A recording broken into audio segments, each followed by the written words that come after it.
Chapter 57 Body Awakening, Enemy Perishing.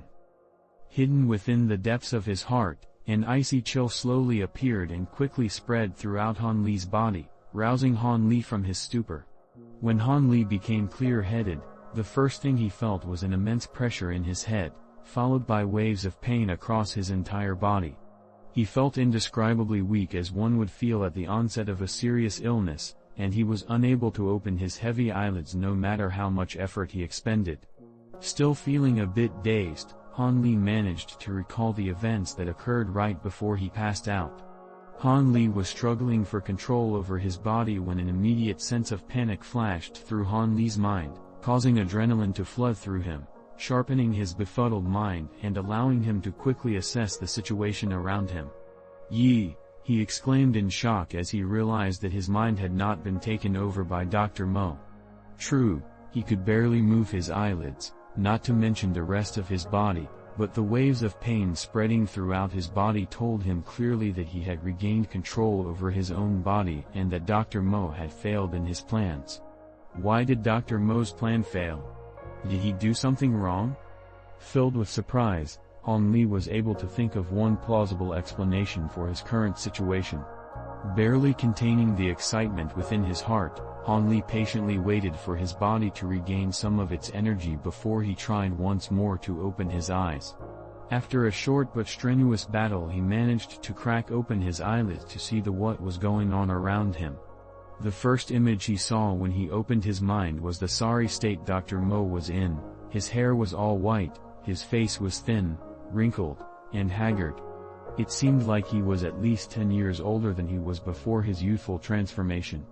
With this appearance, it was impossible to imagine him any older. His features seemed to embody the meaning of the word old, and he was now simply a poor old man. In front of Han Li, Dr. Mo's eyes were wide open as he stared at Han Li with a look of unbridled terror. Han Li himself was equally shocked, and his muscles immediately tensed. All sense of weakness left his body as the only thought that rang out within him was to make the first move and gain the upper hand. Clearly learning from his previous lesson, Han Li was unwilling to once again fall under someone else's control. But afterwards, Han Li realized something strange. His opponent's face seemed to be frozen in fear and there was no sign of breathing from Dr. Mo. It became apparent that he was dead and may have been dead for quite a while now. Unwilling to let down his guard, Han Li continued to stare deeply, with eyebrows furrowed, at Dr. Mo's facial features in search of anything that might give him away. After a whole 30 minutes of careful scrutiny, Han Li was forced to admit that Dr. Mo was indeed dead, for he did not hold any resemblance to that of someone who was still alive. Hesitating, Han Li carefully crawled up to him and stretched out one hand to grasp Dr. Mo's wrist while his other hand was placed under his nose. In this position, he waited for a while, but there was still no reaction. It was only with this final affirmation of Dr. Mo's death that Han Li felt his heart settle and relax. The sense of oppression he had felt in his heart was finally discarded. Until now, Han Li had always carried some doubts within his mind, as he did not believe his biggest enemy, the cunning and crafty Dr. Mo, would die so easily from an unknown cause of death. Han Li scratched his forehead, only to realize that the soul-locked talisman, which had been fixed to his forehead, had disappeared without a trace. This made Han Li feel strange. He would later learn about talismans and sealing techniques, and only then would he realize what had happened. It seems that all the power in the yellow talisman had been used up and thus it had disintegrated into dust, so Han Li was unable to find it. The now relaxed Han Li decided to continue being cautious and started to scan the area around Dr. Mo to see if there were any traces of life. Han Li noticed that the candles were still lit, signaling to him that he had not been out for a long time. The jade pieces, on the other hand, had lost all their previous luster and seemed to have been degraded, unable to catch anybody's eyes.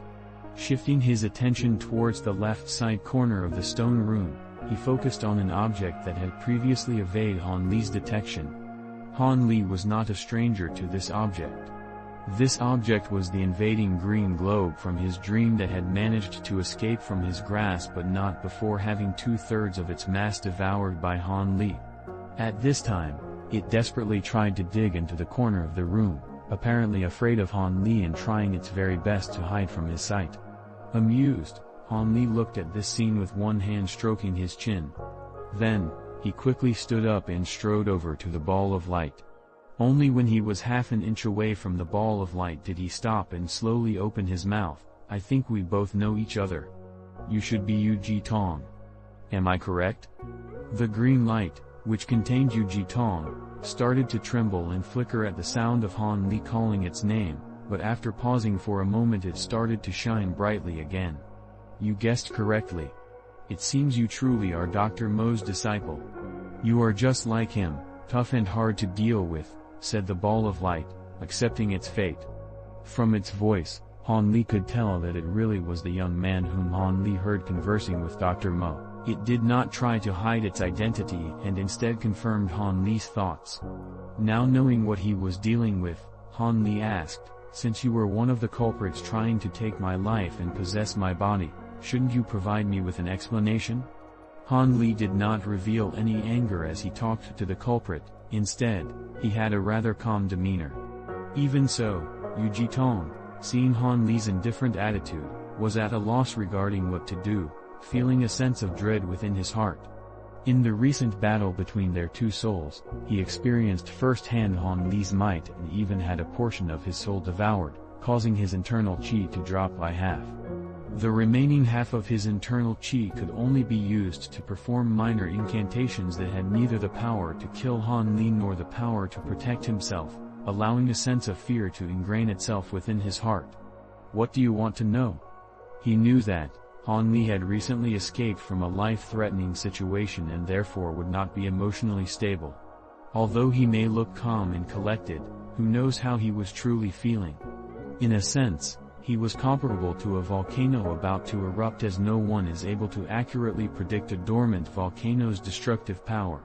Caught, Yu Jitong's best option for him was to comply with all of Han Li's demands without testing his patiences with riddles or trickery.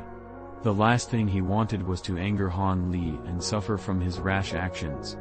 I want you to honestly tell me everything concerning what you are and exactly how you came to know Dr. Mo. Right now, the only resource I have in my disposal is time, so I will listen to all you have to say. As he spoke, Han Li seemed to be wearing a mask, his face hiding all emotional fluctuations from Yu Jitong's wary perception.